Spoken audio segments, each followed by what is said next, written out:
Hello and welcome everyone to the Break Time Podcast, where you just kind of chill and talk about whatever interests us. We'll start somewhere and see where it takes us. I'm Eric, and as always, I'm joined by my two good friends, Ryan and Jake. We are the same person now, actually. My two good friends. Yeah, we're Singular. I think we're Rake now. Yeah, Rick. Yeah. I thought that was our child in the fan fiction. No, I don't think I want to explore that. No, we're just one person now. We were like a fusion, but we still have like separate minds, is what's happening right now. Interesting. Is Are it we just Rick like or is it connected under Giant? the table? I think so. I think we just have, there's just like two heads appearing out of like a slightly wider than normal body. Wacky. This is not the direction I thought this opening would go. I just forgot an S. Too bad, I just bud. didn't make one word plural. You gotta improvise. You gotta play to what happens, regardless of whatever it is. If it's a mistake, it becomes a part of it. That's how the best improv goes. Oh, we're good. Anyway, how's it going? It's been 4 weeks since we It's been a talked. long time, It's yeah. been a long time. I was sick and I was unable to speak for like a couple weeks, so that's why we put it off. So I too yeah. could not talk very well for a week, but for different reasons. I uh, was not sick. Something else happened. I was just alone at the table every day. yeah. Oh, Jake's been here for This 4 is weeks just where I waiting for drink us my to coffee. return. Yeah. by process of elimination, now the three of us, Jake is clearly the most healthy. Based. What? Oh yeah. Well, maybe one of us as I don't know if we want to get into it, but I feel like one of us, Eric, or this half of Rake, me, this side, the left side. I have to be Rake? the left side. I guess I'm the left side because my name does appear on the left side of the name. So yes, I'm the left side of Rake. And I don't know. There's some things feeling weird about the right side of Rake that is kind of not feeling it. So I feel like I'm currently healthier. I was possibly not as healthy before, but I feel like I'm probably on the up and up now. Oh yeah, I mean, my leg's been kind of fucked for like a month, but Oh, we're working through it. We all got problems, see? alright. Hopefully you'll get through it, Rick. Anyways, Oh, thanks. Thank you. I do mean, have a topic for today that I Alright. have been saving. I've been keeping it a secret for 4 whole weeks. Oh my god. What could it be? The topic of today is about emotion, because I've been playing Amori recently, and my emotions have been going haywire, and I I wish see. to talk about them, or about what your emotions are. For context, because Amori is a very emotional based game. The entire game is based around feelings, or the whole battle system has like either your characters can be happy, sad, neutral, or angry, and there's like a whole emotion triangle on which emotion beats what. Nice. Really? Yeah, I think it's a very interesting dynamic, and it plays into the game story very well. And the game is very good at making you feel a certain way. The Nice. emotions you feel it's very good. I highly Yeah, recommend. It's been checking on it my out. to play list for quite some time. I think I also have it on my wish list as well. So Yeah. it's like the Frosting. much better developed version of like Super Princess Peach. The Mario Oh my spin-off God. game. What are where you talking Princess about? Oh my That game God, was such I a can't- that game was such an accurate and good representation of emotion. What are you talking about? Yeah, everyone knows you're just like have an emotion meter. Yeah, there's an emotion meter. The fuck you want. And Peach goes through the most drastic of mood swings. It's just like real life people. I don't know. That's Man. amazing. The best part And- of Super Princess Peach is Torpedo Ted, isn't it? I thought the best part of Princess Peach is that the endgame item that Peach is looking for is called the Vibe Scepter. That's also that- excellent. That fixes everything. It Vibes. really is. Yeah, I don't think it's that. I think when they say Vibe Scepter, they mean, you know, the not vibes, but a vibe. They're vibing. If you- The kind of vibes you're feeling, I guess. No. I mean, I guess you do feel it. Peach does feel it, but it's not vibes as in feelings or a thing. It's It's an instrument that vibes. That's the vibe scepter. They even say at the end that maybe your mom has a vibe scepter somewhere. I think is an actual line said in the game. Yes, I'm pretty sure that is said at some point in the game. I think I was too young when I played this game. I didn't understand it. Well, yeah, that's the point. They don't expect adults to be playing this game, and so that's why it works. I need to replay it through Super Princess Peach. I guess I gotta add that to my DS agenda now. I could resist it. I don't need to play that game again. I traded it for Mario and Luigi Partners in Time, and I don't regret it. Hey. Probably not a bad idea. Anyway, emotions? Yeah, emotions. I went through a couple recently. One of them is shit and emotion. I felt pretty shitty one day. Yeah. I mean, I don't think shit itself is an emotion, but feeling shitty. That's feeling shitty. Yeah. It's related to why I also wasn't feeling it that one week. Mm-hmm. Right, where I couldn't talk. So this is kind of also an update to one of our previous episodes we did. I think I also hosted it. What was it? I think it was Eric's Bizarre Adventure. Great episode, by the way. Go check it out. But it was about it's about the burping issue. Big burp moment? Yeah, big, huge burp moments throughout the entire... How long has it been? Since December? It's been a long time since I had this burping issue where I just burped excessively. So, to recall, I believe I had said I wanted to get a second opinion from another doctor on why this burping is happening, because I've tried a bunch of different solutions to that didn't work, like trying some antibiotics, doing some tests, all came back negative, and the antibiotics gave me some pretty nasty reactions. So I got a second opinion. He thought that there was something wrong with my esophagus instead. Like how, when you eat or swallow something, your body needs a way to tell whether it's air or if it's something solid like food or liquid like water. Like so like the liquids and solids don't go into your lungs, which would be bad. That would be very bad. And that's a whole nother... I forget what the... It's called the epiglottis. Yeah, the epiglottis. That's the name. Yeah. Like if your epiglottis is like broken or something, that's pretty bad. But if mine was broken, I would have far worse symptoms than what I'm having now. Mm-hmm. So he just thinks I have like a weak esophagus or something, or a weak epiglottis, where maybe just too much air is coming out of my stomach, something like that. So he recommended me to do another test, another procedure to see how my esophagus is doing. And this specific test is called esophageal manometry. So, wow, what a name. Yeah, fancy name. So what they do, when I went to go take this operation, I went to see the nurse who did it. He said he's done it for like thousands of times and I should be fine. But then he like leans forward and tells me about all the risks that involve this procedure that I have to know. Yeah, all the terror that goes through it. But he said it's never happened to him before when he's like done it on all the other thousands of people before. It was kind of scary. Like, the procedure itself is they get this long copper wire and they stick it in your nose, down your throat, into your esophagus.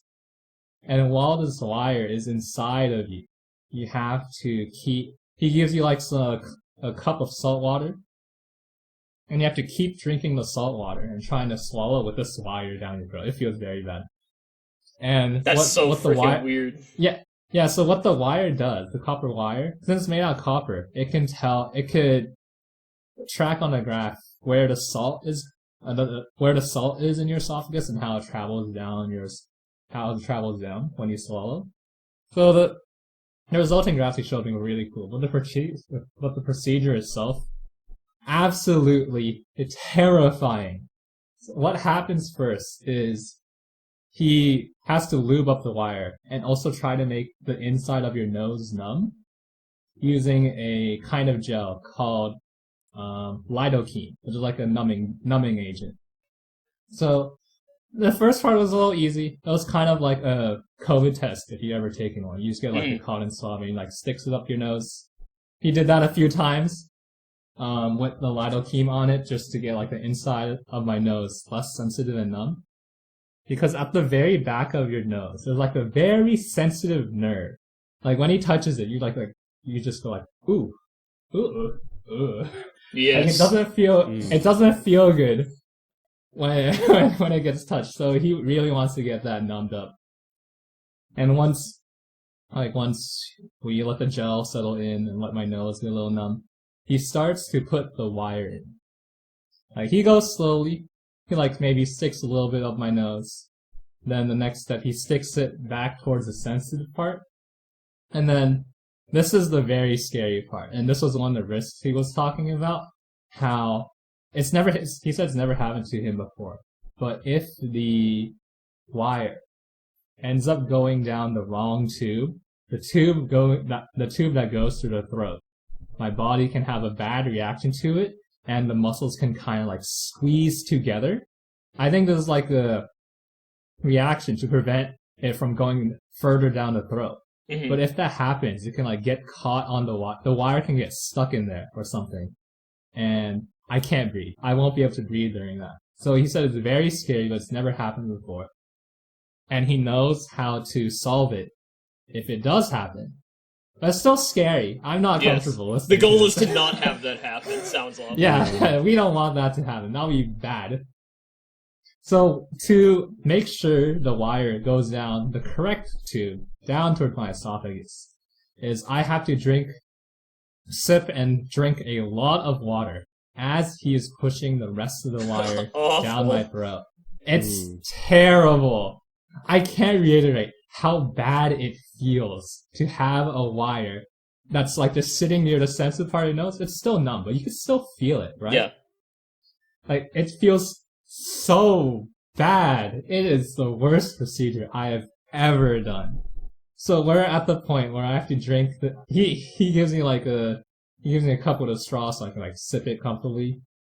So as soon as he tells me to start sipping and swallowing, I do that. And he just shoves the entire rest of the wire down my esophagus. Yeah, he wants as I'm trying to swallow, I guess. Yeah, I mean, if you get it over with, it's done, right? Once it's in, it's in. As I'm swallowing, he's just pushing like it's like what do you call it? I'm imagining like, you know how you're trying to hoist the rope up with both arms, like pulling one arm forward and back and the other arm forward. Yeah, yeah, it's like that, but going in. Yeah, he's going in. I think I've had something that was almost that before. I've gotten like the food tube that goes up your nose. I don't know how deep that goes though. It was a good way. But I had like a food tube that was in my nose that needed to go up my nose, and there was a similar like lubing and push it down the nose thing that was awful. Yeah, did it a food tube? I'd imagine I can. Yeah, I mean, I had it in me for like over a week, so it was just every time I swallowed, I felt the tube. I can imagine. I think your tube is probably thinner than mine. Mine was kind of a little fat. They had to shove down my throat. Yeah, no, yours sounds worse. And like I was like hospitalized and out of it. Like I was conscious, but I was just like dying. Oh basically. Yeah, I was conscious. I cannot be unconscious for this because he needs me to like swallow stuff to look at all the data.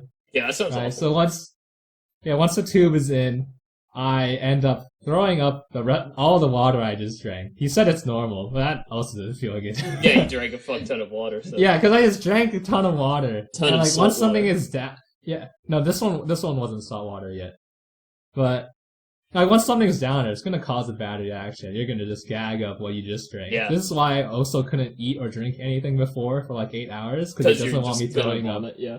Yeah, exactly. It's good to be on an empty stomach for this. But so then he lets me settle there for a bit just to get used to the tube. It's not good. It doesn't feel good. Not used to it. Not used to it. I'm never gonna get used to it. I never want to do that again. But then it's the point where, alright, the tube is in, it's time to start recording some data. And how they record the data, I told you already. You get some salt water. I take some sips and swallow the whole thing. Salt goes. Yeah, I swallow the whole thing all at once, and he watches how the salt travels down my throat, down the esophagus, and how it goes. We had to do this like 20 times. It was a lot. It took like 30 minutes to get through the whole procedure. And there was also one point where he wanted to do like 5 quick swallows in succession. I'm not sure why they do this. It was like he just poured salt water in my mouth This is the right worst after another, drinking and I just game had I've to keep ever heard of. swallowing it as fast as I could. It was so bad. After it was at that point where the tube actually kind of started to hurt a little bit. He said another risk was that the copper wire could also cause some scraping inside my esophagus, but it's not like you can tell. Maybe you can tell. Maybe the wire can sense blood. I'm not sure. I don't think it happened because I feel okay afterwards. But a little scary. The tube starts hurting a lot. Maybe because I was trying to swallow so fast. But anyway, once we finish through the whole thing, I'm like dead at the end. I feel so bad having this thing stuck in my nose, down my throat, and have to drink a bunch of salty water. It's not good. So it reaches a time where he needs to pull it out. He just yanks the thing out. Oh, it's I'm awful. I'm just sitting up. He just pulls the entire thing out in the one go. Not like slowly or anything, but he just yanks it out. It felt good afterwards where it was outside, but while he was pulling it, but during it was awful. Yeah, Maybe with the food tube, I was told by one of my nurses, like, okay, we're done with the food tube, you could take it out. And I was like 10 or something, and I just interpreted you could take it out as take it out, so I just yanked it out of my own nose because I really didn't want it there, and boy, it was awful. Technically, I did it right, but they're like, we were really supposed to have done that. Yeah, well, I'm kind of likening that to it's probably better than pulling it out slowly. In the same way that, ripping off a bandage is usually how... I don't actually know where that saying comes from or why that's a thing, but, like, ripping a bandage off is supposed to be, just do it all at once, because it'll feel better if you do it this way instead of, like, slowly taking it out or slowly pulling off a bandage. So maybe it's probably for the best that you just yank it out all at once. Yeah, I guess. I can see that. The faster the tube is out of me, the better. Right. Yeah, no, my tube was awful, and your tube sounds worse. Then afterwards, it's just pure relief. Oh, dude, my throat was sore for like the rest of the week, and my nose was like, it stuck in my right nose. My nose was like gaping the rest of the day. I like couldn't use the right of my nose for the whole day. It was bad. That's awful. It felt so bad after. Yeah, that's how I felt. I felt pretty shitty for that whole week because of the procedure. And this is why you wanted to talk about emotions? Yes. Also because of Mori. I still haven't gotten my test results back. It's been like 2 weeks. See. I don't know what's taking so long. Well, it takes a while. I don't know. What did I suffer for? For some reason. So, I don't know. Science. Yeah. I don't understand. Science for science. Yeah, this is actually... that procedure actually didn't have anything to do with your condition at all. It was like, oh, you've been randomly selected as a test subject. Awful. I don't think that's legal or ethical, but they did it anyway. I had to sign something before the procedure. I forget what it was. I didn't read it. He just said sign. He was like, oh okay, no, what if you did take an experimental procedure? You blinked twice, now you're in a sci-fi thriller. Oh no.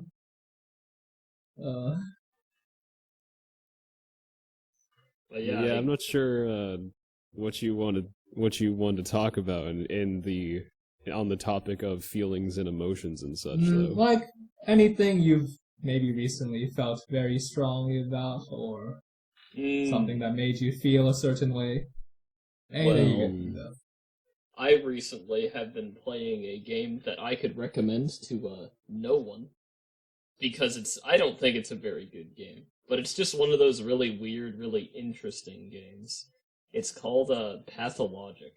There's a Pathologic 1, the HD remake of Pathologic 1, and Pathologic 2. And I'm playing the HD remake of Pathologic 1. And basically, you're this is kind of topical because of COVID, but basically you're in a small village that is very, very weird and has some dark fantasy elements, but like not in a normal Western fantasy kind of way.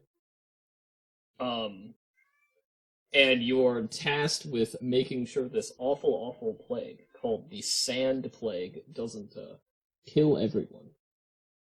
And there's 3 characters you can play from, and they all kind of go about it in different ways. One of them is actually a doctor.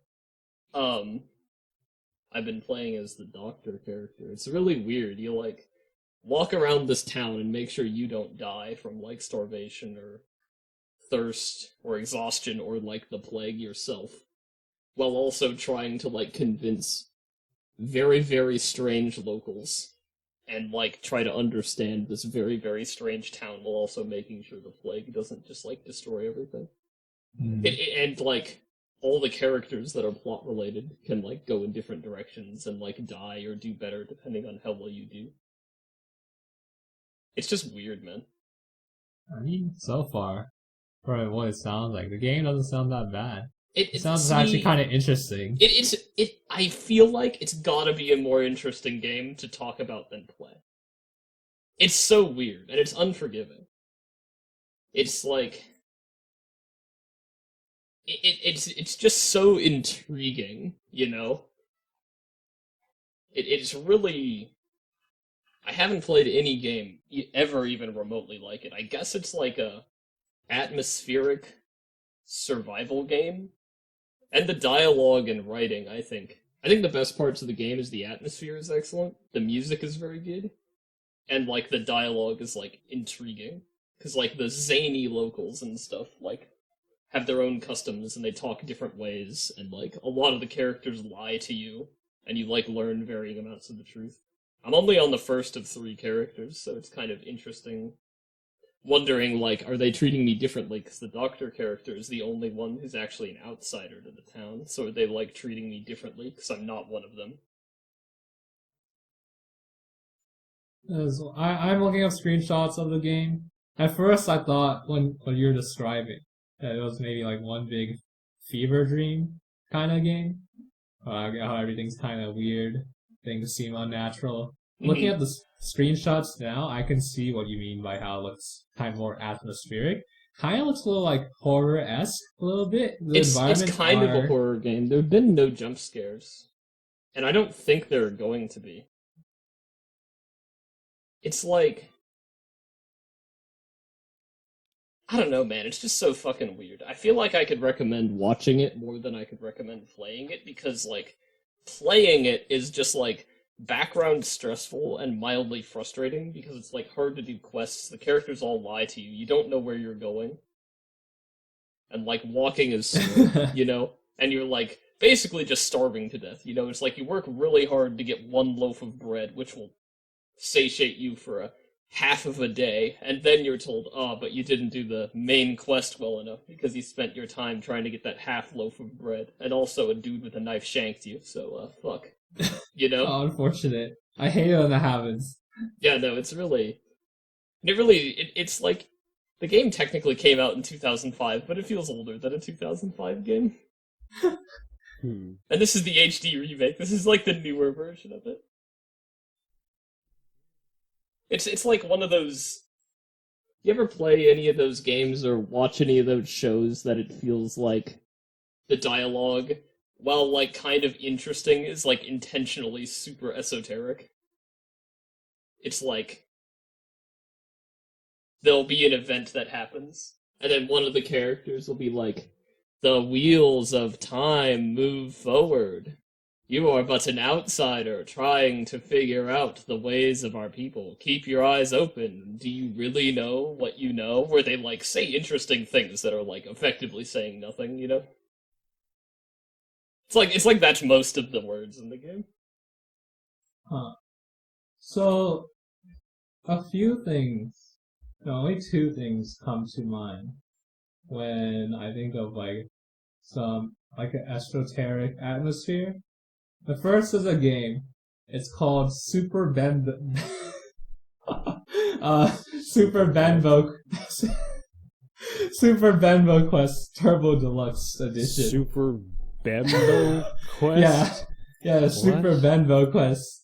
How do you spell Benbo Quest? Yeah. Type in Super BENBO. It's not on Steam anymore? Did they remove it? Super Benbo Quest. What the heck is Super Benbo Quest? Yeah, I see a picture and wow, it exists. Yeah, it appears it has been removed from Steam, but I still have the game, but you can search up images of it. It is one big fever dream where everything explodes with the default JPEG explosion. And half the time you don't even know what's happening in the game.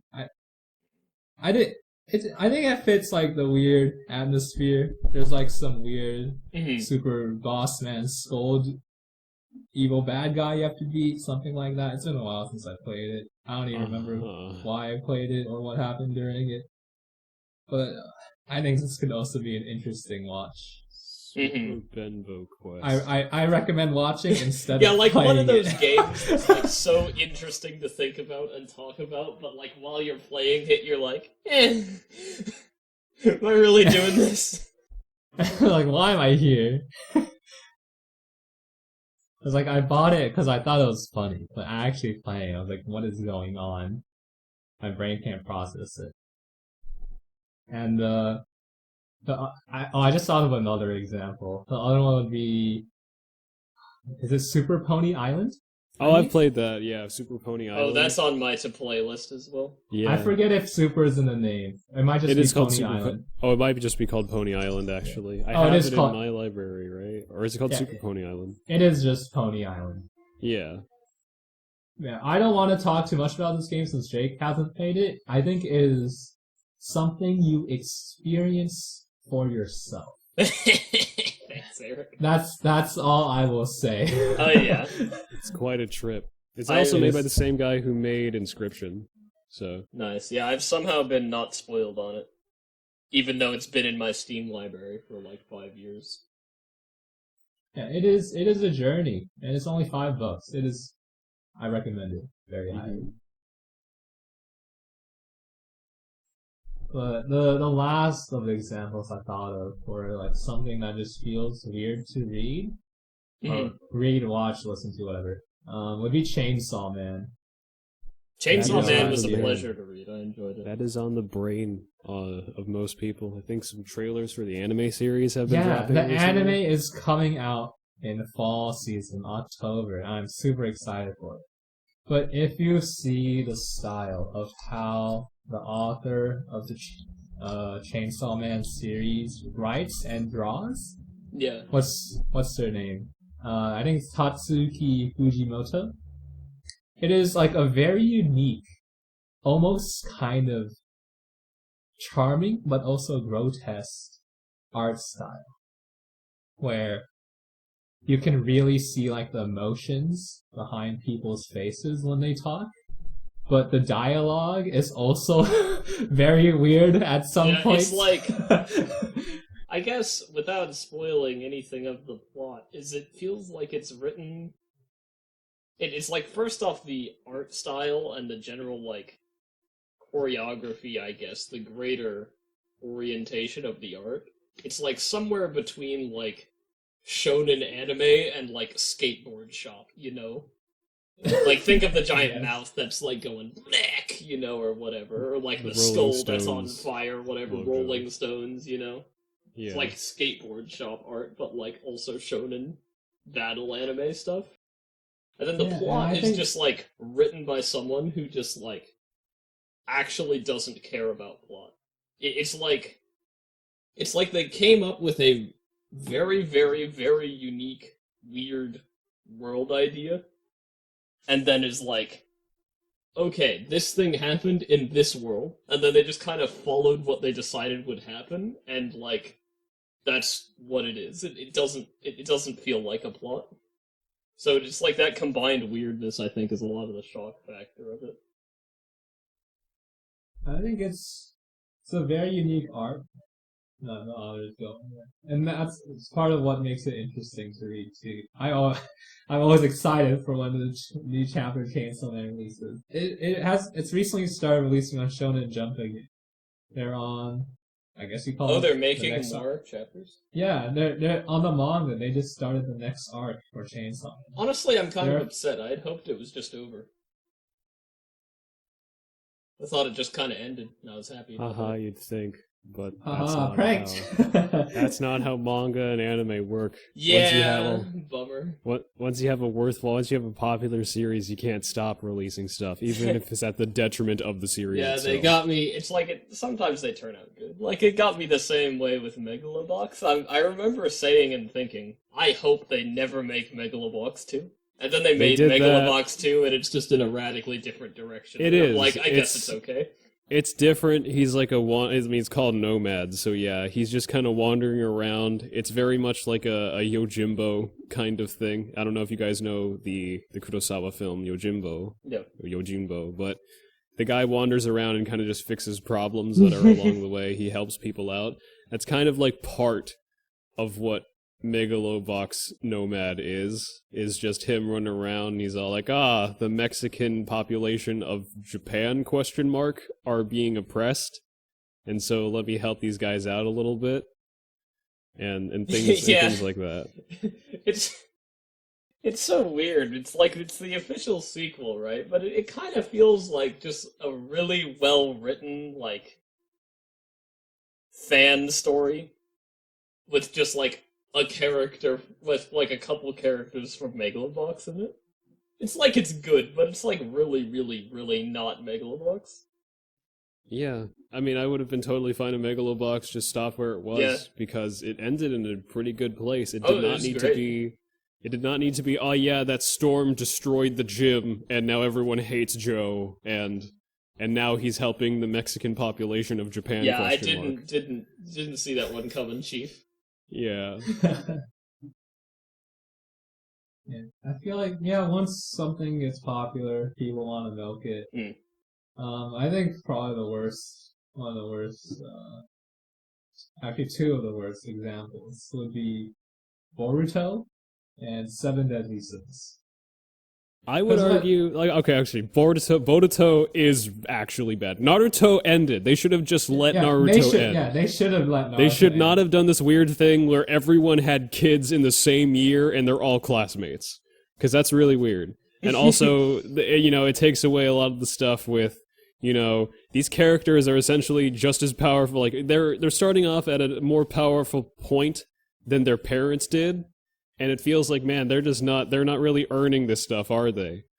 They're just kind of already this powerful, and that feels like bullshit. That Boruto, I will argue that the worst offender of this thing is actually the most popular anime series in the world, freaking Dragon Ball. Dragon Ball should have ended decades ago, I would argue. You're right, I forgot when it was actually about martial arts. Yeah. But they decided. It still going?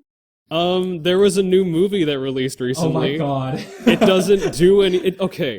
That's the reason why I kind of was reminded of it, because I got into this conversation with Jake off screen like weeks ago, back when I was able to talk, and then I went through that period where I wasn't able to, where I was talking to him about why I have gripes with the new Dragon Ball movie. There are some good things in the new Dragon Ball stuff, but mainly not having to do with narrative at all. It's kind of just like, oh man, this animation is really good. Why couldn't Super have looked like the Broly movie? But then you get into the next movie, and I guess now, there's a couple things. The Dragon Ball Super manga is still ongoing, and Dragon Ball is still releasing animated movies and things like that. And the thing is that people are like, oh man, finally, some other characters are getting some attention. And my argument for that is no, they're getting the same attention that they got back when they were relevant. The only difference is now is that the form looks kind of different. That's kind of the only thing that's happened. Like, Piccolo turning orange doesn't add to his character, even though it's technically a new form, and he's now Orange Piccolo. Now he's Peppero. Does not mean that he's like, oh man, they're adding so much depth.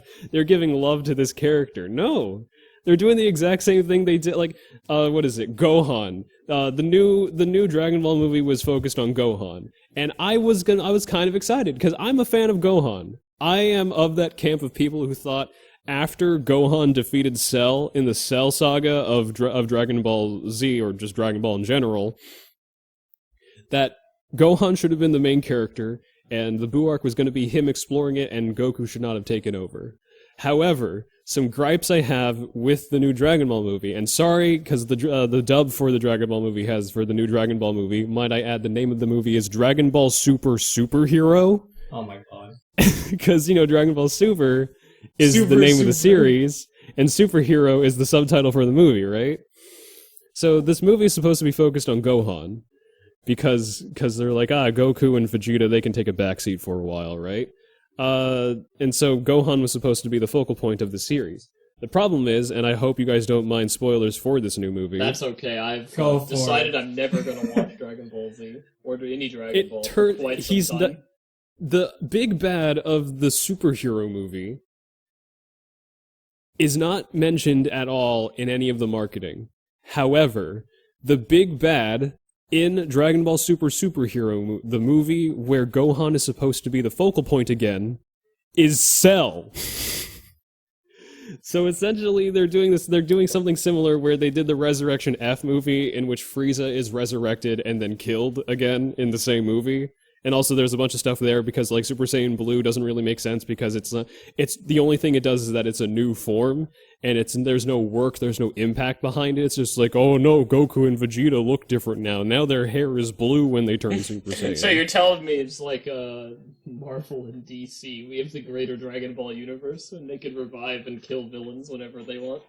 Yeah, and then that kind of shows you what Dragon Ball is currently doing. There are no new ideas happening in Dragon Ball, at least in the animated motion picture side of Dragon Ball, is that they're retreading the same things and marketing it as if it's new content. A character gets a new form, that establishes that the character is just better now. Here, let me get out the paint tool. I need the problem with that is that back in the Cell Saga, it was supposed to be a big emotional swell, a big moment, when Gohan finally breaks, and he is the first character in the entire series to go Super Saiyan 2, the level beyond Super Saiyan, in order to defeat Cell, right? In this movie, I mean, I guess there's a little bit, because I think there's something about his daughter being endangered or something like that, but he gets some new form. I'm gonna call it Gohan Blanco because that's what the South American and Mexican community was calling, like, oh, there's gonna be a new form for Gohan, so they came up with Gohan Blanco. Because he does get white hair in this new form.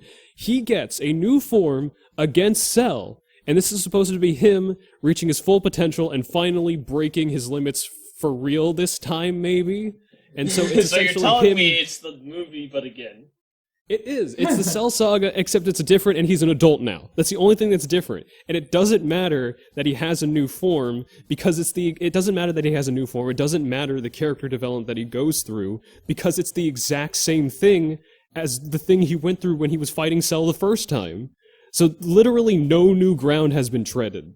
It's literally the same exact thing. Damn. These Dragon Ball movies are starting to feel like one of these, open world RPGs where all the enemies scale around you and you're like, I'm level 10, all the enemies, I'm also level 10. I guess, yeah. But it's nothing new, that's the problem, is that nothing new is being added to these characters. You can add as many forms as you want, honestly, once you add too many forms to a character, now the addition or the attaining of a form means less because they have so many forms already. And that's why I think, like, it doesn't matter. I mean, that makes me think that the only thing that Dragon Ball is kind of good for now is just offering exorbitant amounts of fan service for people who have just liked the series a lot. They're just like, hey, remember Dragon Ball? Yeah, and that's what they're doing. They're like, hey, remember when Gohan turned Super Saiyan 2 when he was the first Super Saiyan 2 and he beat Cell? What if he was to beat Cell, except now he's an adult and his hair is white, and he's even angrier, and his hair is bigger than it was when he turned Super Saiyan 2. And you're like, cool. What? Hold on, this is the exact same thing that happened last time, except now he's older. and he has a family. Wow. In One Piece, I think Luffy is on his 5th form. But they told us this time for sure it's his last form. But I don't know if I trust him. They said the next arc for One Piece is gonna be its last. It's gonna be the last one. But it's also gonna be the longest arc, and there's been an arc that's been over 2 years long, so I don't know. Yeah, the current arc has been going on for so long, but it was so good. The Wano? Yeah, Wano. I think it's Wano. Yeah, the Wano arc. There's been so much build-up in this arc ever since the time skip, and seeing it to its completion, it is beautiful. I think this is my favorite arc. I can probably tell this is probably Oda's favorite arc, the author as well, because Wano is Japanese themed, and it really shows off like the essence of samurai and their prince and who they serve and all that stuff, and saving their country from an oppressive pirate. It was very beautiful. Amazingly drawn, the fights were magnificent. And they finally reached this conclusion this arc, and they're going to begin a new one soon, I assume. Yeah, it's excellent. Yeah, even though One Piece is so long, it doesn't have the same problem with like Dragon Ball Z or... One Piece has different problems, but I think it's very good. It's ever expanding. Mm-hmm. That's what it feels like. The thing that I can truly commend about One Piece is it has felt like the entire time all of the characters are pursuing their goals and getting closer. Yeah, it is. Pretty consistently. I guarantee you guys, that once One Piece concludes, that One Piece will still have new stuff happening. Yeah, and I'm going to be upset when there's that happens. no way that Toei is going to let One Piece just end. I'm going to be upset when that happens. My reconciliation is that they're going to do HD remake of the entire rest that they haven't remade already. Because there's a huge gap, because they basically remastered the first 70-something episodes. My reconciliation is they're going to reproduce all of those middle episodes before it got to modern standards. And then they're going to butcher it. Wasn't there something where they remade the old intro with the new designs or something like that? Yeah, they did that. That was like a fan service thing. I think that was an anniversary, I think. Yeah, that was an anniversary fan service thing. It was like the 25th anniversary or something, I forget. Yeah, this series has been going on since 1997, I think? That's a long time. 1999. Okay, it was the 20th anniversary, I believe. That was the special opening. Yeah. No, I love that show. It's actually, let me rephrase it. I don't love that show. I love that manga. I like that show. Yeah. One Piece is going strong. It's still going strong. There's parts of it that are bad, and there's parts of it that are very good. Yeah. But I think as a whole, I care the most out of its characters than pretty much any other piece of fiction. Yeah, because we've been with them the whole way, I guess. Oh yeah, I think it's Stockholm Syndrome, don't get me wrong, but it's still there, you know? Don't worry, once Toei's like, hey, you still want to hang out with these characters? Remember these characters? Weren't they so cool? They're going to do the exact same thing they did so that they pander to your nostalgia. And I'm going to be pissed about it, and I'm probably still going to enjoy it. You're going to be pissed about it. But I'm going to be mad while enjoying it. That's completely understandable. Yeah. No, they're going to have to remake One Piece every time for the new generation. Every character's going to be a child, and then they're going to form a pirate crew identical to the last one. See, okay, that's okay. You want to? Then we can take this into the realm of games now, because we know what series of games has not developed or incrementally improved all that much over the course of its long, 25-year history now? FIFA. Pokemon. Pokemon has been stagnant since the first two games. I would argue since the first two games. and nothing, and because like they operate under the idea that you just said, where they need to remake X for the new generation, and they really stand by that. They say like any Pokemon game could be someone's first Pokemon game, and so every single Pokemon game, especially recently, just baby the crap out of the player. And so it's kind of like that same operating principle of like, this, you know, remake this for the new generation so they can experience it. And, you know, oh, you know, as a kid, remember you played Pokemon Red or Blue, and now your kid gets to experience the exact same thing with the new Pokemon Scarlet or Violet. It's literally probably the exact same game. Nothing has changed all that much. I don't know. It's like I can critique them all I want, but Pokemon's still selling great. A kid playing any Pokemon game often still loves that Pokemon game, so it's like, I don't know, I've kind of accepted that whether they're telling us this or they're denying it, that I am no longer their target audience. Yeah, and I'm okay with that. Yeah. My favorite Pokemon games have always just been the 5 that came out on the Game Boy Advance. It was my favorite because those were the ones I mostly played as a kid, and every one I played after that I liked less. And I'm okay with that. That does make sense. I do like those Game Boy Advance games as well. The Generation 3 games. That was my first, and that's the one I played. And then I just kind of realized, wait, I don't like these games as much as I continued to play them. Mm-hmm. Yeah, this is the same thing. Just with different characters. Yeah, Pokemon. I watched Pokemon on TV. I thought, that's pretty cool. And then I forgot about it, and I didn't even remember it was Pokemon. Then, unrelated, about a year later, I was at GameStop, and I had my red Game Boy Advance, and so I picked up Pokemon Fire Red because it was the same color as my Game Boy Advance, not even reading what game it was. I just wanted the one that matched. And it was pretty fun. Lethal Jake. Lethal Jake just wants to match his game. Lethal Jake just wants the red game. Yes, that's literally what I told the person. I want the red game. Which honestly, since red is in the name of the game, that probably sounded like a more reasonable request. Yeah. It's like, I want the red game. Oh, you mean the red version? Yeah. That's what I meant. It's probably what I said. Yeah. You know, in the, like, weird jewelry case where the used Game Boy Advance games were. I think it was, $10 when I got it? Because it was used. It was used and didn't have a box. Mm-hmm. Oh yeah, games back then were so much cheaper. Maybe like $20, high end 30. I'm pretty sure a Game Boy game was like $30, right? Yeah. Yeah. I think GameCube. Yeah, I think they were 30 like new, and 30. then used they got cheaper. Yeah. Yeah, but now we've jumped up to 60. There's even games selling for like 80 now, I think. Yeah, I mean, I think it's reasonable. I think video games should be more expensive. The problem is, like, the buyer doesn't want that.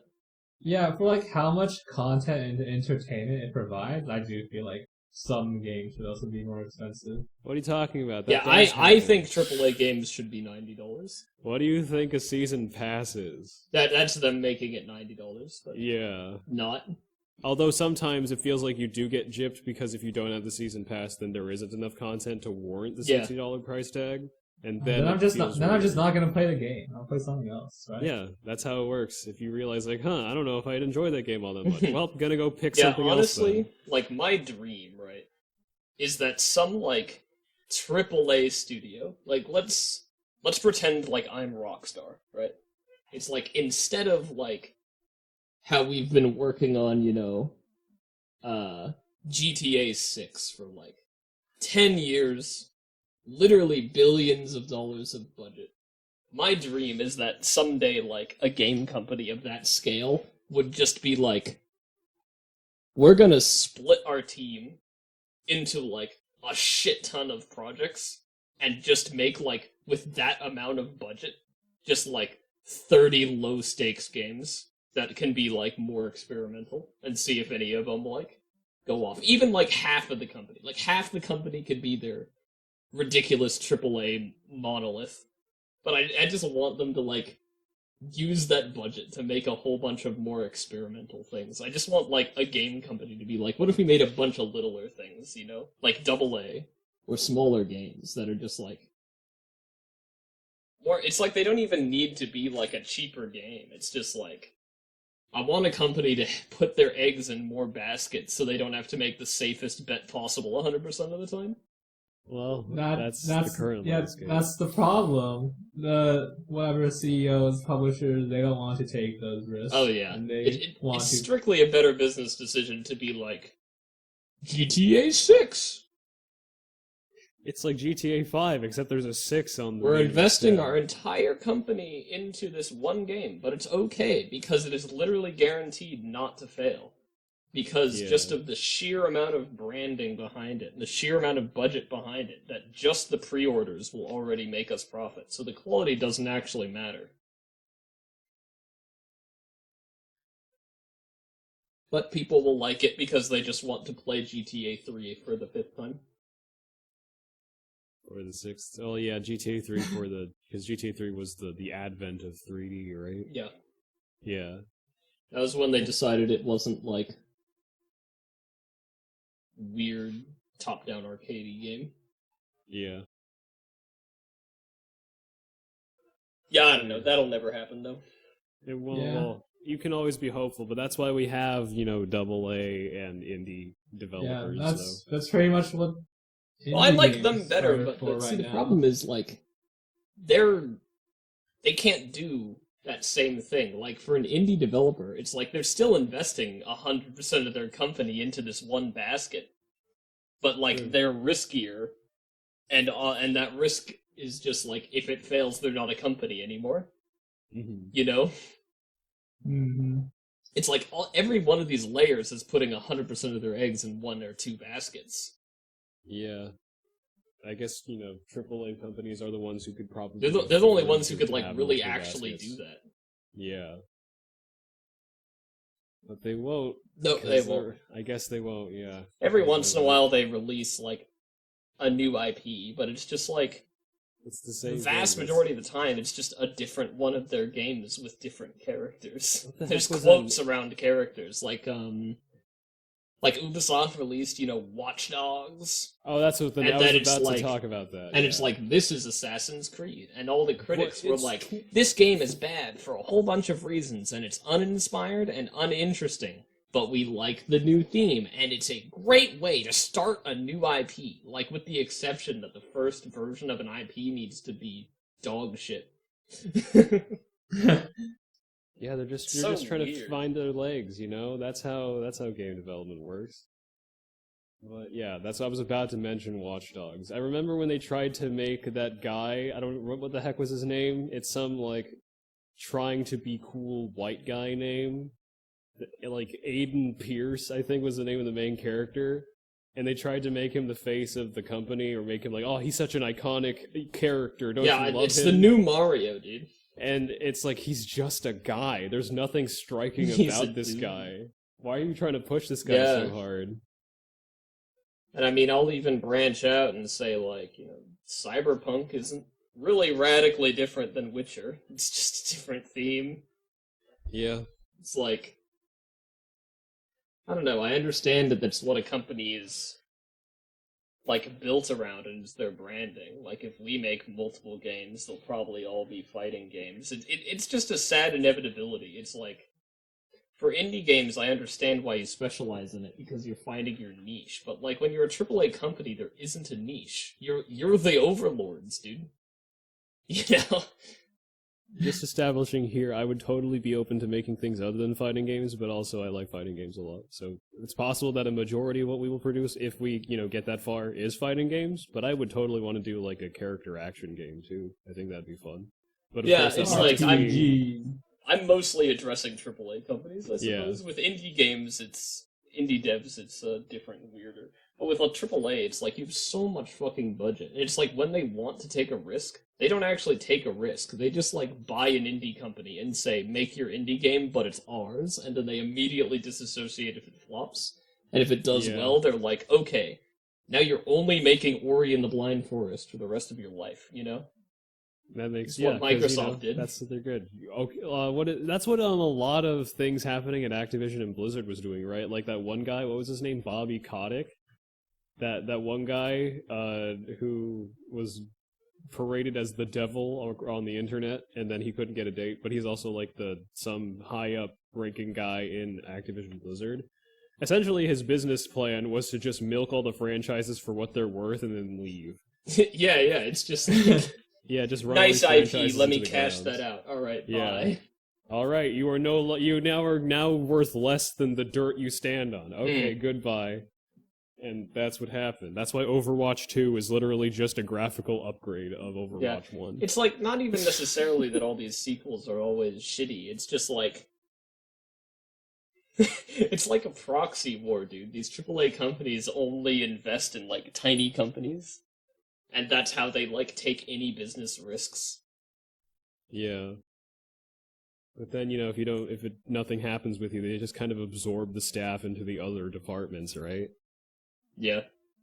But yeah, what was this? Yeah. This episode was supposed to be about emotions. Hey, I was emotional while talking. We're talking pretty strong. I mean, this is about the game industry right now. We are quite passionate about this stuff. Exactly. We talked about, like, oh man.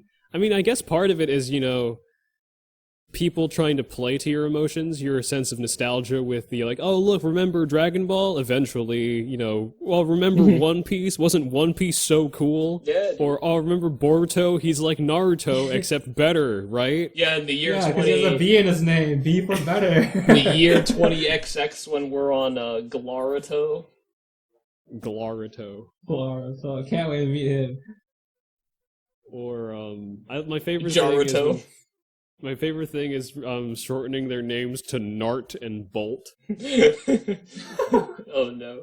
Yeah, but Nart is probably my favorite because it's it just sounds a like fun you invented sounding a word. Disney movie. Nart. But yeah, and then Pokemon doing that, and then these kind of having a lack of emotion, and they're just like, hey, a new IP is basically just putting a different coat of paint on the same game, which is stupid.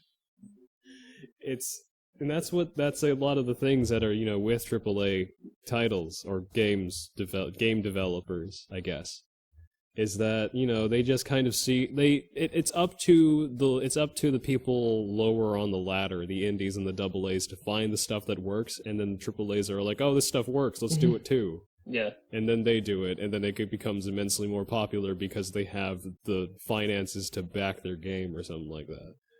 But by the time it comes out, that pretty much happened with open world stuff. Breath of the Wild kind of blew up. Now everyone's doing Breath of the Wild. Yeah, well, yeah, Breath of the Wild style. I mean, even though technically open world, I would consider that anything before Zelda Breath of the Wild was like a pretending to be an open world. But then Zelda came in and it was like, this is an actual open world. And then everyone's like, oh, people like this game because of this. I guess it's because there's lots of open world. The weird thing about open world genre is that's like a technical thing. And just with like technical limitations, it was almost only AAAs who did open world. But like, I'd say Breath of the Wild's real innovation is like, wait a minute, people play open world games because they want exploring to be fun? Holy shit, let's make games about exploring! And then that was the revelation. No, the entire point of an open world is so that it takes 10 actual in-game It's so I could to put travel. 1,500 checkboxes on my map! You want waypoints? That's what an open world is for, is to go to a completely predestined destination. That's why, like, I dislike, what is it called? Red Dead Redemption 2. I heard a lot of stuff about it where the narrative, the game essentially railroads you so that you don't actually have a world to explore. They're just like, hey, you better do this in the right order. You better see every cutscene. And you're like, come on, man. I mean, I'm sorry, but Red Dead Redemption is the same game as GTA. It's just cowboy themed. Yeah, it's just cowboys. Yeah. It's the exact same thing. I mean, games do lead you to the right direction, but you said in Red Dead Redemption 2, like, forces you to go to the direction, even though it's such a big world. So the biggest example of this, I believe I heard somewhere, where a cutscene plays, where some cinematic thing happens. I don't even know what the narrative thing was in that cutscene, but After you exit that cutscene, you're given control of your character again. You walk 2 feet forward, and another cutscene plays. Yeah, it's like...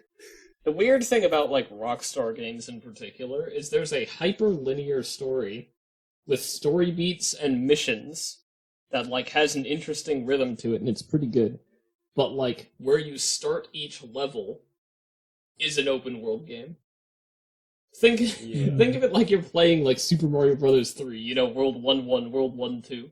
Except there's just, like, an open-world game as level select. And that's just, like, how Rockstar makes their games. It's so weird. Yeah, the other thing that I think about, especially with the way that, like, missions in Rockstar games work, is that if you do, like, you know, if you stray off the path and you don't complete the mission the way that they want you to play they're super linear. Yeah, they want you to do it a very specific way, and if you do it any other way, they just fail you. It's like all freedoms you could only express in the open world section. Yeah. And even then, I would argue that a lot of Rockstar open worlds are pretty bare bones. There's nothing to do except attract the cops, fly vehicles, fill out and the shoot checkboxes on my mini-map. Like, Get excited, Red Dead Redemption players. I have found a new place where I can shoot birds to get feathers to sell for $5 each, and if I sell 100 feathers, I get a new hat. That's cool. But even, what was I gonna say? Shoot. Even like a game like Yakuza, it's not as big an open world as, say, what's it called? Any Rockstar game, I guess. It's not as open. There's usually like a couple cities. I think now there's like 3 cities that you can travel through now, as of Yakuza 7. But even then, there's a lot more stuff to just do, because there's so many mini games and there's all this like fun stuff just around. And in the case of something like, and albeit in Yakuza some things aren't like super polished, but the stuff that you can do is fun and it's like ridiculous and stupid, and you know, it's just good fun. Like, there's like side quests and there's always like ridiculous things that happen because of course your Yakuza protagonist has to get through some weird like hijinks. Some wacky hijinks. Yeah, I often think of the Yakuza games as like what Shenmue should have been. Yeah. Well, I think Yakuza is straight up an improvement upon the Shenmue formula, right? You can even play old games in Yakuza and in Shenmue. It's a big thing, and you know, it really adds to the world. It feels lived in. It feels like things can happen because they just add so much stuff to this stuff. And it makes it feel like, oh, even though it's technically a smaller area, there's so much stuff to do that you feel like you have more choices as to how you want to spend your time in Yakuza than you do in like a GTA or something like that. But yeah, emotions, freedom, fun. I want to have fun in my games. I don't want to have controversial. Fun, not a lot. I mean, at what point does it take for GTA just to become like a driving simulator? See, that's what it was. Isn't that what it is? We moved past it. That's just a small part of the game now. A small part, but also it's still not. It's, you know, there's not a whole lot else to do besides drive around and shoot stuff and be a criminal. That's all I can really think that you can do in a GTA game, and you can like come up with as many it's like those, the like, weirdness. components. The weirdness is like the Rockstar plots are often like quite good, but it's just like there's garbage around it. Yeah, I mean, and usually the mini games, quote unquote, that they put in there all revolve around one of those 3 aspects, or they combine them in some way. Like you often drive there's around, racing you kill segments, enemies. Yeah, but that's it. There's no like, oh my god, I'm gonna go play a video game for 5 hours, or you can do like the boring thing that literally adds anything. Like they added in like a strip club thing. I hesitate to call it a mini game. Play poker hands. Yeah, is there poker in those games? I think there's poker hands. I had no idea, because like, you know, this stuff doesn't seem all that interactive or engaging. Yeah, I don't know. As far as mini games go, Yakuza's always been better at that. There's a lot of stuff, yeah. And that's what makes it fun, is that there's a lot of stuff to actually do besides get into fights. Yeah, I think is, my you know, favorite it's a big part of open world games Yakuza. have usually been the Elder Scrolls ones. I like those, but they're mindless. It's just like you're playing a first-person RPG thing. Just wandering Actually, around. It's like a one-player MMO. The idea of like you getting railroaded to just go to the next objective does remind me of something that I have been doing more recently. So I think because the Mega Man Battle Network collection was recently announced, I've been going back and playing Battle Network 5 because that's the one that I have played before and it's fun. And I realized there's something really weird about that game where the game doesn't really tell you where to go. They just say, here's your problem. Here's like a problem that we need to fix, and we need to find the NPC who can help us with this. Until it's better. Yeah. It's like, who do you think could help us with this like task that seems so like weird and peculiar? And so you have to It's open world for the sake of can't find where to go. It's so weird that they just do this thing where they're like, it's up to you to figure out what the hell to do next. Where you're like, I need to get a ticket for this cruise ship. Who could help us out with that? And you're like, I don't know. There's like hundreds of people here. How am I supposed to find the one person who could help me with this? Reminds me of the older Pokemon games, where it'd be like, you can't go this way. Yeah. All right. Did you go into this building? No. It's worse than that. Yeah, it's like that, but worse. It's worse because they don't tell you what to do. At least in Pokemon, they're like, you gotta get. It's like, I don't see a gym badge on your lapel. You better go get a gym badge. And you're like, I guess I gotta go get a gym badge. I don't know. When like the first one, wasn't it like the guard is thirsty, so you have to go to a random building in a town with 30 buildings and find tea and then give it to the guard? There's shit. Okay, there's nothing more egregious than this one, and it's like the one that stumped me as a kid because I could not figure out, and I spent actual months just trying to figure out what it was. Because the whole thing is that the next part of the plot is locked behind having to figure out a number combination to open a locked door. Oh. And so the only clue that you are given in the entire game, there's no like memo on the floor that tells you the code.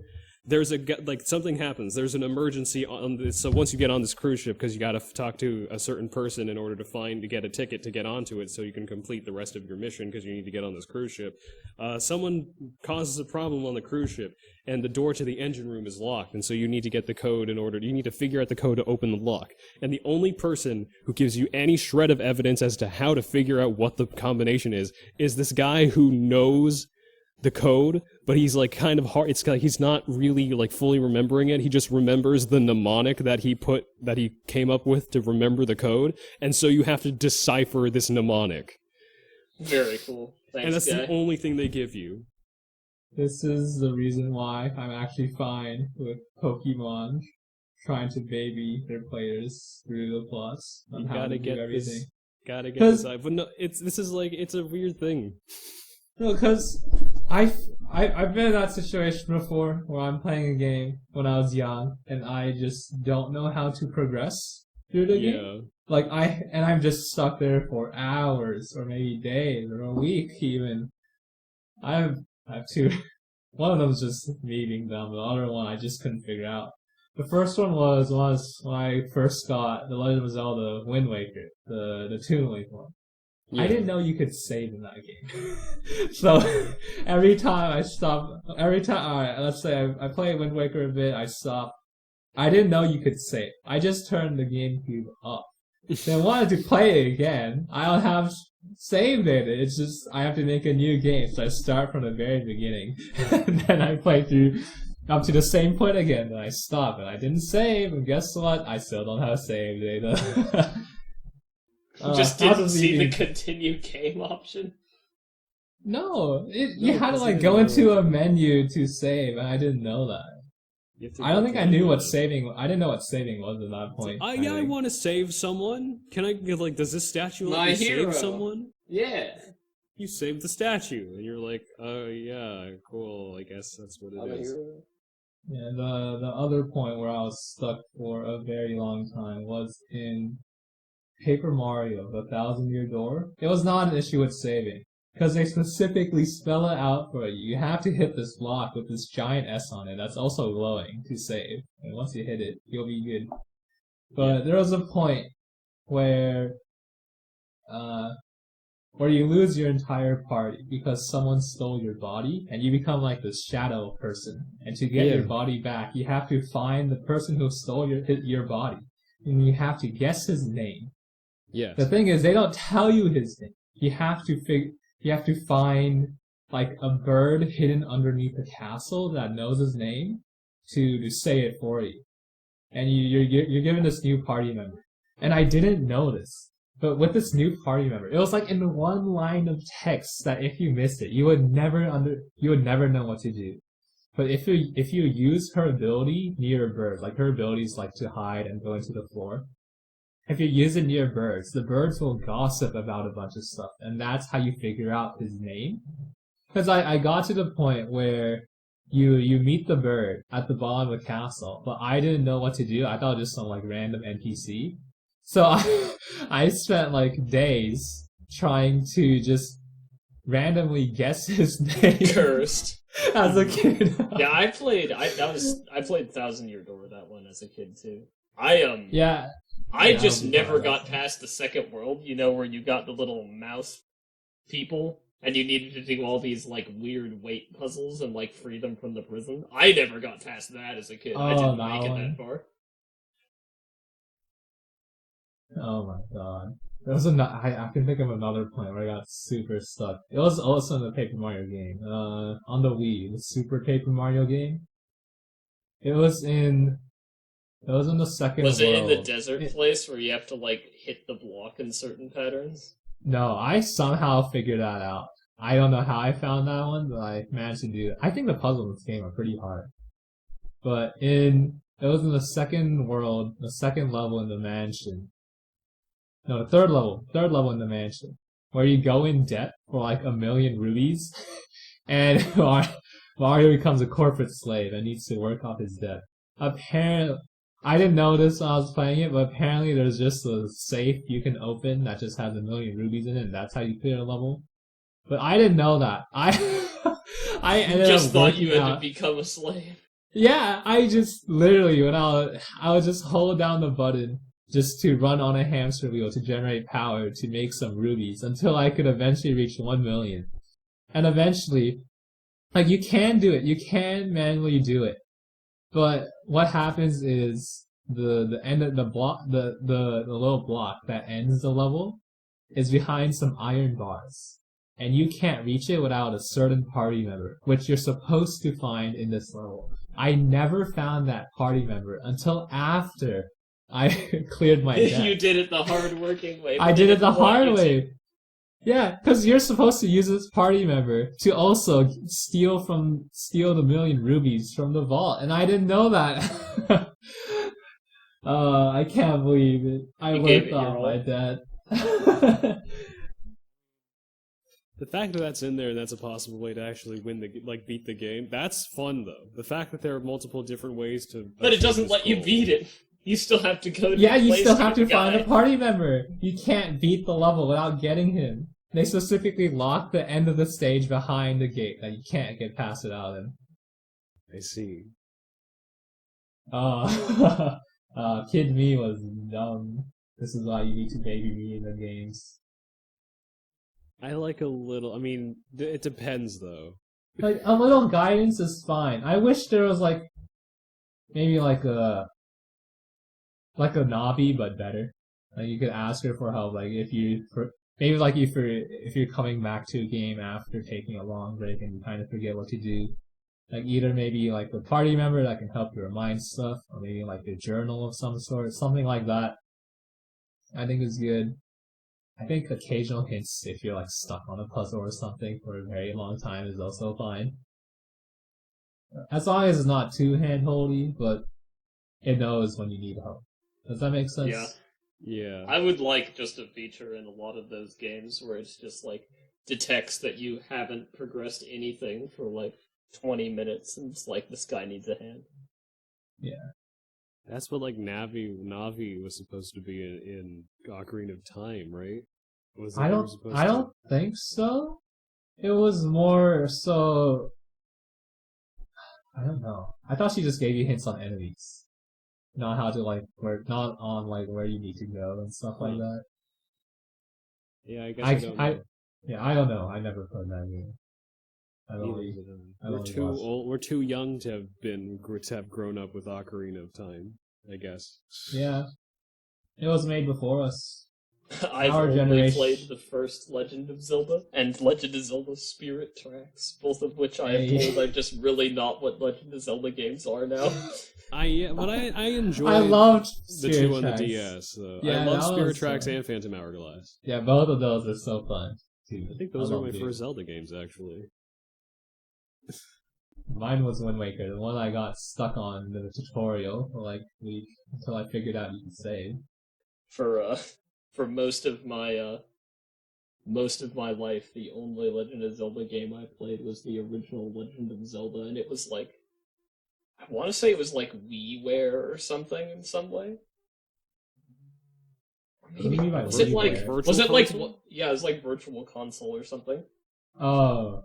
Or wait a minute, was it like one of those mini games they put like in Super Smash Bros. Brawl randomly? Yeah, like the demos of old It may games. have just been like that. I don't know. Yeah, I remember playing those when I got Brawl. I was like, I want to know where these characters are from. And they're like, oh, you need a GameCube controller if you want to play F-Zero. And you're like, well, I don't have that. Damn.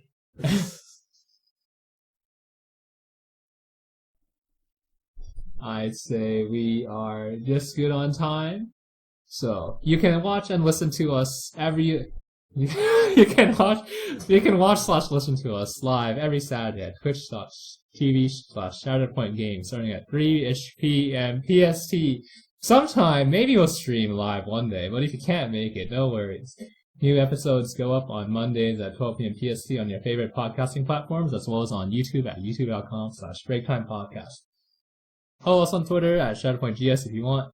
Join us next week when we talk about whatever Ryan wants to talk about, because he'll be hosting next week. Until then, break time over!